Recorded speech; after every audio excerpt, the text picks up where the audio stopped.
Teamwork, power आणि जोशाने भरलेला प्रत्येक स्मॅश. व्हॉलीबॉल म्हणजे खेळ नाही, तो उत्साहाचा स्पोर्ट आहे. साई स्पोर्ट्स अँड एम्पोरियम घेऊन आले आहे प्रीमियम व्हॉलीबॉल सेट्स.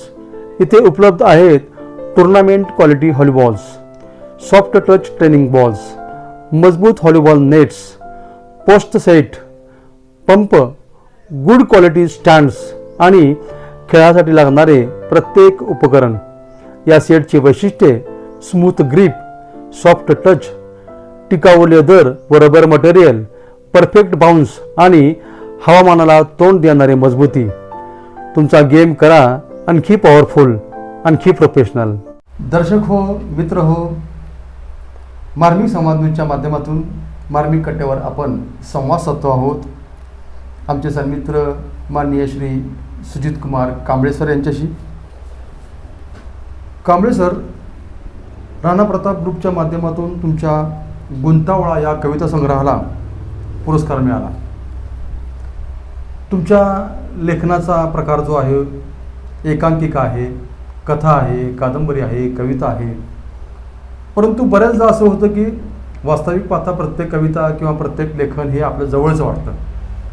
त्यातूनही बऱ्याचदा असं होतं की एखादी कृती आपल्याला खूप जवळची वाटते. एखादी कविता असेल किंवा एखादा लेख असेल किंवा एखादी कथा असेल तर ते असं आपल्या खूप जवळचं वाटतं, पुन्हा पुन्हा वाचावं असं वाटतं आणि आपण ते लिहिलं एक बऱ्याचदा आपला विश्वास पण बसत नाही आणि किंवा आनंद सुद्धा होतो.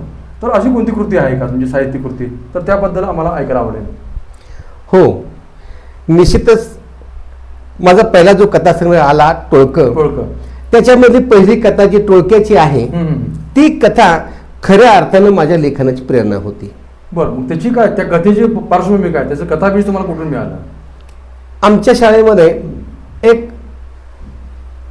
देवकते नावाचा विद्यार्थी होता.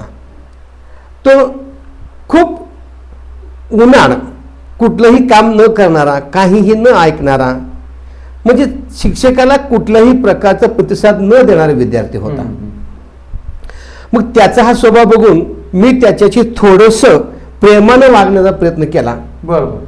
आणि त्याच्यावरती मित्राप्रमाणे प्रेम करून त्याच्याकडून ज्या गोष्टी मला करून घ्यायच्या होत्या अभ्यासातल्या, लिखाणातल्या, त्या मी प्रेमानं करून घेतला. एक विद्यार्थी म्हणून जे करायचं, हा, विद्यार्थी म्हणून करायचं होतं ते त्याच्यावरती मी मित्र म्हणून त्याच्या जवळ गेलो आणि त्याच्याकडून ह्या गोष्टी करून घेतल्या. यातून मला ही टोळक्याची कथा सुचली. जर समाजामध्ये असे खूप विद्यार्थी असतात की जे आई वडिलाचं ऐकत नाही, समाजातील मोठ्या माणसाचं ऐकत नाही, त्यांच्या अंगामध्ये एक उर्मी असते. ती उर्मी कुठंतरी जी काही जादा करण्याची क्षमता असते ती वाईट मार्गाला लागू नये, त्याच्यावरती जर आपण चांगले संस्कार केले तर ती ताकद आपण चांगल्या मार्गाला लागू शकतो. हा संदेश देण्यासाठी मी टोळकं कथा लिहिली होती. म्हणजे शिक्षक म्हणून तुम्ही भूमिका निभावता आहात, पण लेखक म्हणून सुद्धा तुम्ही ती भूमिका निभावता. हा, निश्चित. आणि दुसरी म्हणजे यशबळी. आजच्या या युगामध्ये विद्यार्थ्यांना एवढा अभ्यास दिला जातो की ते विद्यार्थी अभ्यास करू शकत नाहीत, एवढा अभ्यास त्यांना असतो. मग त्याच्यामध्ये पालक त्याला मदत करतात आणि इतकी मदत करतात की तो काहीच करत नाही. विद्यार्थी काहीच करत नाही. जर करूनच द्यायचं असेल तर पालक त्याच्यामध्ये इतके इन्व्हॉल्व होतात, विद्यार्थ्याला आयतं सगळं लिहून देणं, आणून देणं, त्याला काहीच काढून देणं, काहीच करू देत नाहीत. मग अशा वेळी विद्यार्थ्याला यश तर मिळतं, परंतु ते त्याच्यामुळे नाही, ते पालकामुळे मिळतं. मग तशा विद्यार्थ्यांना स्वतः धडपडू द्या, स्वतः करू द्या आणि स्वतः शिकू द्या, हा संदेश देणारी मी एक एकांकिका लिहिलेली आहे. एकांकिका, हा, यशबळी. म्हणजे नुसत्या यशाचाही हे विद्यार्थी बळी ठरू शकतात हे ते त्यामधून मी मांडलेलं आहे. म्हणजे संपूर्ण यश विद्यार्थ्याचं नसतं, त्याच्यामध्ये त्यांच्या पालकांचे, मित्रांचे हात लागलेले असतात, त्याच्यामुळे ते पूर्ण यश त्याच्या नसतं. आणि केवळ तो त्याला चांगले गुण मिळाले म्हणून तो पुढे जातो, परंतु त्याचा बळी जातो.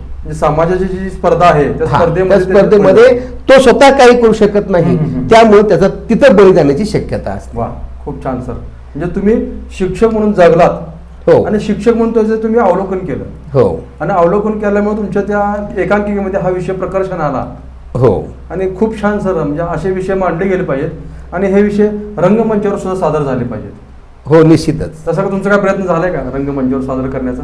हो, मी ज्यावेळी ही एकांकिका लिहिली, परंतु माझ्याच प्रशालेच्या स्नेहसंमेलनामध्ये मी माझ्याच विद्यार्थ्याकडून सादर केली होती. वा, क्या बात आहे. म्हणजे आणि त्या एकांकिका सादर केल्यानंतर मला संस्थापकांनी आबांचे आमचे आताचे जे अध्यक्ष आहेत मंदाजी सोळंकी यांनी हा, सुद्धा हा. मला अतिशय त्याच्याबद्दल कौतुक, तोड भरून कौतुक केलेलं वा, होतं. वा.